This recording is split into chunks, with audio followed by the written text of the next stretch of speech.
প্রয়াত অভিনেতা রাহুল অরুণোদয় বন্দ্যোপাধ্যায় তালসারীর সমুদ্রে তলিয়ে মৃত্যু অভিনেতার। দীঘা সংলগ্ন তালসারীতে সিরিয়ালের শুটিংয়ে গিয়েছিলেন। দীঘা হাসপাতালে নিয়ে যাওয়া হলে রাহুলকে মৃত ঘোষণা। তাম্রলিপ্ত মেডিকেল কলেজে অভিনেতার ময়না তদন্ত। রাতে তাম্রলিপ্ত মেডিকেলে রাহুলের দেহ।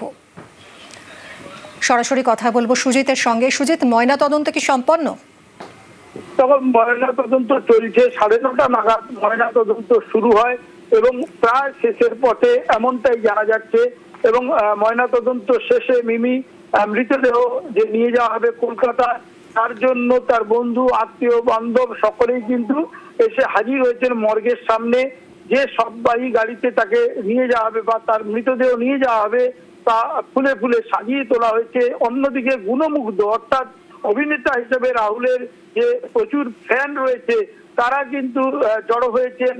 বিরাট সংখ্যক মানুষের ভিড়, যে শেষ দেখা প্রিয় অভিনেতাকে তার মরদেহে মালা দেওয়া এবং তাকে দেখার আশায় নিয়ে কিন্তু তমলুকের তাম্রলিপ্ত যে মেডিকেল কলেজের সামনে সেখানেই কিন্তু জড়ো হয়েছেন এবং সকলের চোখে মুখে শোকের যে একটা বার্তা, সেটাই মন খারাপ। একেবারেই তাই সুজিত, ধন্যবাদ।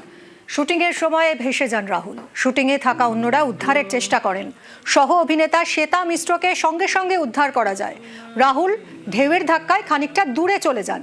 রাহুলকে উদ্ধার করে হাসপাতালে নিয়ে যাওয়া হয়, দাবি সিরিয়ালের এক্সিকিউটিভ প্রোডিউসারের।